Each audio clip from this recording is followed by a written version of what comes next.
forget what they are. But let's talk about... So there's a pair of music videos, our first year, 2011, and Chengdu in 2011. Oh, yeah. That we also posted, that are actually videos we made at the time in 2011, and that we resurrected because September 24th was our 8th anniversary in China, and so we were in a retrospective mood, and our first year is like the first big thing we made. That was, most of it was photos. Yeah. We had a little bit of video because the camera that we bought was just a crappy little camera and it barely had video on it, so it's all like pixelated and weird, but it's kind of fun to like look at that footage from 2011 that really does seem like when you're like, oh, this has got to be like 10 years old.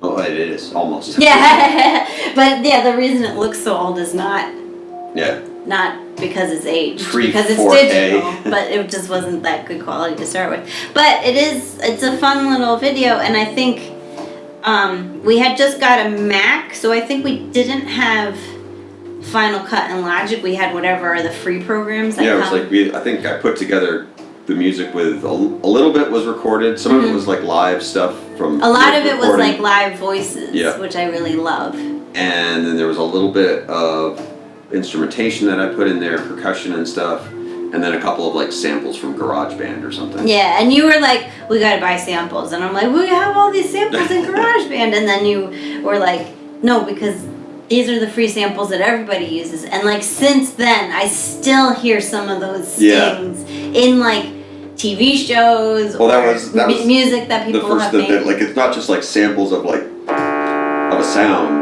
It's a sample of somebody's composed. Yeah. And so there's a whole riff that the Apple loops. That like everybody has used, and if you know what they are, you hear them everywhere. Everyone does use them. Yeah, it's pretty painful. Like when I listen to it, I'm like, we know where that came from, and but it was funny because right after that, you were so excited about it. And the possibility that you could put that together. I think you wrote like 3 songs like immediately that week, and you're just like, this is so much fun. Yeah, and I want to be clear, they're not songs that were good and fun to listen to.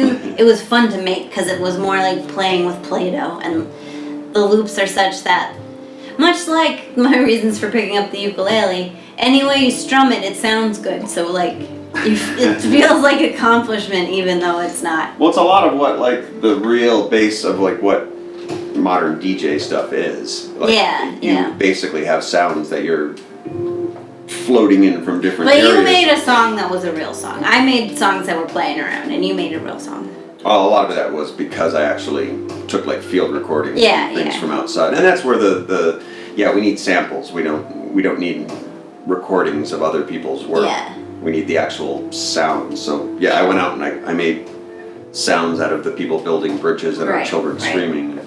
And our neighbor talking. Yeah. So that was the most basic, I think, literally the first thing that we did. And I remember I had put because in the last couple weeks, we were like, we're going to make this project, so we need to get pictures of every class. And so you took your pictures and I took my pictures. And I put my pictures in a separate folder, or I put some of my pictures in a separate folder. And so you're like, it's done. And I'm like, where are my classes? And you're like, well, I figured you didn't get them. I'm like, I did get them. Damn it. And then, so we had like a disagreement over whether you should re-edit it or not. But then your juniors don't matter. Come on. But in the end, you came around and you did re-edit it, which is, like I said at the time, we'd be happy about. To this day, and I am. Because that's down that whole first year of us at that school, especially because we lived at that school. Like, there's so much about that video, as rough as it is, that is our daily life in the year that our lives completely changed. So even though it's like photographic proof, a lot of it, like they're still like, oh, I wonder if that's still there. And some of it we know is not still there. Because the school moved the next year. And all those kids are out of college now. Well, I showed the video. So that year I taught first year juniors and first year seniors, and then the math worked out. So my last year teaching at that school, the juniors I taught were now first year seniors. The grades are different in China. I'm not going to explain that. But so I showed it that like our last week of school. I was like, I brought a video that Peter and I made, and like the kids really had a good time looking for the other kids that they knew from them. But it was like they were not interested in anything that wasn't pictures of them. Yeah. So like the seniors who had graduated, they didn't care. But them and Those their friends, old people. yeah. They did not engage with it as a movie so much as a video yearbook. But that's allowed. They're allowed to. Yeah. Audiences are allowed to make their own choices.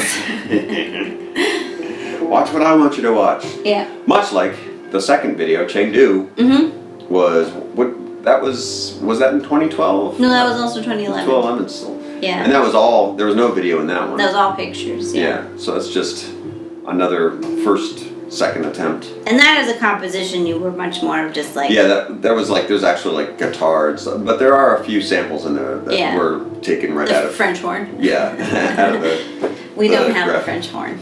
We do now. I have one in here because we have bought. We have a digital French horn. Yeah, because we did go out and we got the samples, so I have a whole orchestra from around the world now. But that was literally just a garage band.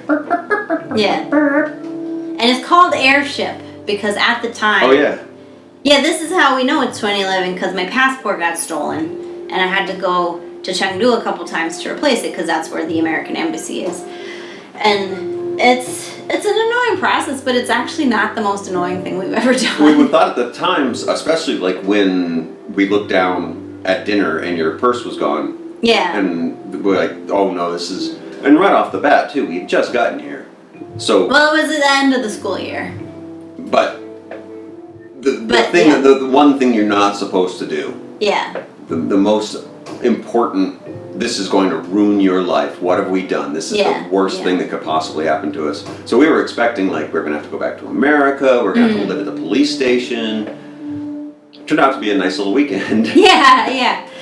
And it, like, doubled the amount of times we had been in Chengdu, which it's the big capital city of our province, and it is a lot slicker and cooler than Luzhou. It's pretty darn international. And so that trip we kind of made into China RPG, How to Replace Your Passport on our blog. And so we had a series of entries told from the point of view of like Peter and I as RPG characters.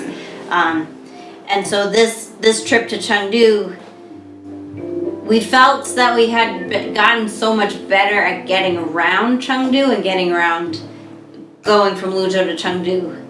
So getting around the country even, that it was as if we had unlocked the airship portion.